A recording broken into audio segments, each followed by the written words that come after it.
Allez, on vous parle à présent des indices équipondérés. 2026 pourrait être sonné, en tout cas, le grand retour des indices équipondérés selon John Plassard. Bonjour John.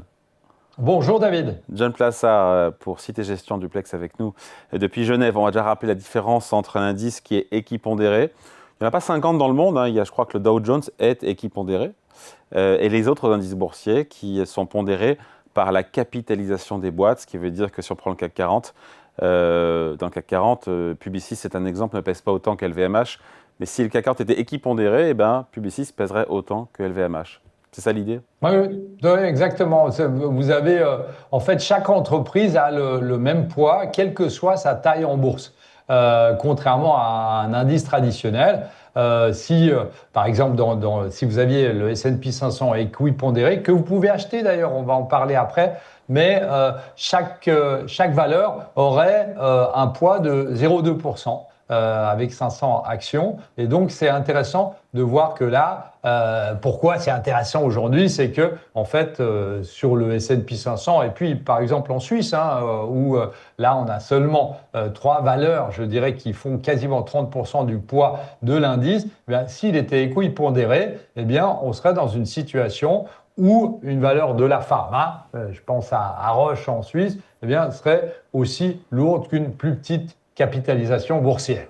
99% des indices boursiers, je dis ça, je ne sais pas, je connais pas le chiffre, mais des indices boursiers ne sont pas équipondérés. Il n'y a que le Dow Jones, à ma connaissance, qui l'est. Pourquoi, selon vous, 2026 pourrait marquer le retour des indices équipondérés? Parce qu'on a depuis plusieurs années, mais surtout depuis 2 ans, on a une poignée de grandes valeurs technologiques qui a apporté l'essentiel de la performance des marchés. On a déjà parlé d'ailleurs ensemble, David. Et si on a, comme on l'a vu à la fin du premier semestre, une croissance économique qui continue de s'élargir et puis que vous avez davantage de secteurs qui participent à la hausse, les indices équipondérés pourraient retrouver un avantage significatif. Ce qui veut dire qu'un environnement où on a plus de diversification est effectivement propice à un indice équipondéré. Mais qui pourrait décider d'ailleurs de transformer le S&P qui n'est pas équipondéré en un indice équipondéré? Alors, ce serait les commissions, notamment les commissions. Mais c'est pas à l'ordre du jour, ça. C'est pas du tout à l'ordre du jour. Alors, ce qui est intéressant, parce qu'on va se dire, s'il n'y a qu'un indice équipondéré, à quoi ça sert de parler de ça? Ce qui est intéressant, c'est que vous avez des fonds qui répliquent les indices, mais de manière équipondérée. Et c'est mieux, et ça change quoi pour l'investisseur en termes de couple rendement-risque d'avoir le S&P ou le CAC 40 en version équipondérée? Alors, ça minimise le risque si on est équipondéré, parce qu'on est moins concentré. Parce qu'on est moins concentré.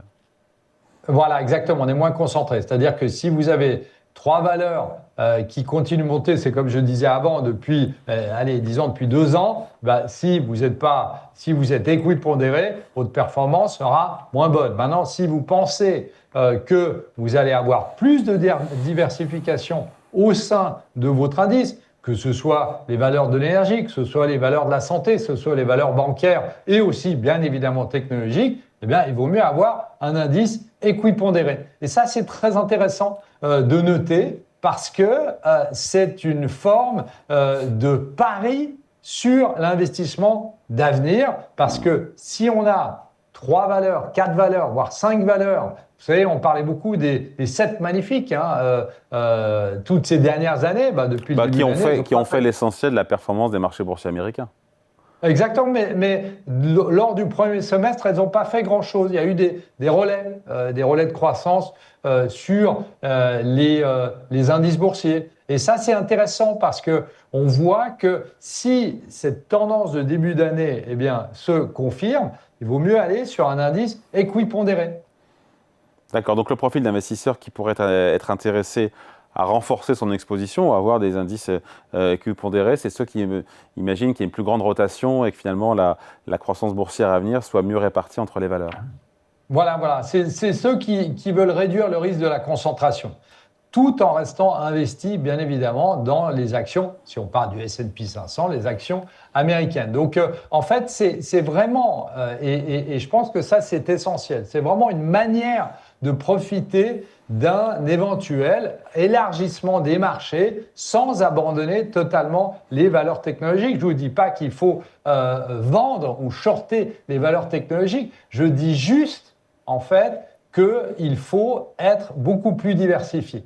Et est-ce que ça remet en cause la superbe de la valeur technologique, la progression des valeurs de l'intelligence artificielle? Ben non, parce que ça va rester le principal moteur ces prochaines années, mais ça signifie simplement que la création de valeur pourrait devenir plus diversifié et puis bénéficier à d'autres secteurs de l'économie, qu'on le veuille ou non. Et même je maintiens que sur 5 ou 10 ans, cet indice équipondéré aurait moins performé que l'indice non équipondéré.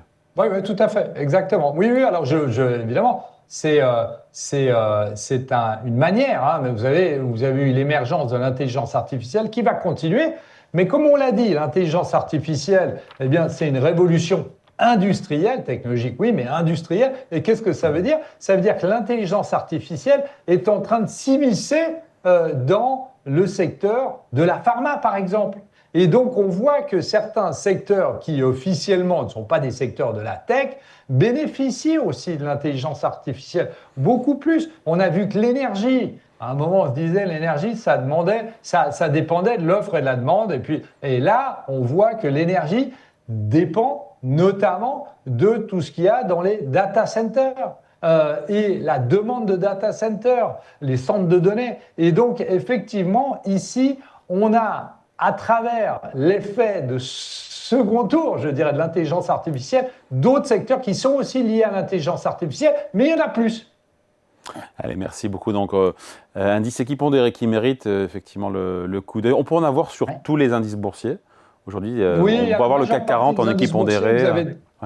Vous avez des fonds qui répliquent, non pas, alors oui, l'indice normal, mais aussi l'indice équipondéré. Et ça, c'est très intéressant. C'est intéressant de regarder, quelle que soit votre vision, si vous voulez rester investi dans les marchés en vous disant, moi, j'ai l'impression qu'on va avoir un dégonflement des valeurs liées à l'intelligence artificielle en pur, hein, pas de ceux qui en bénéficient, mettez-vous sur un indice équipondéré.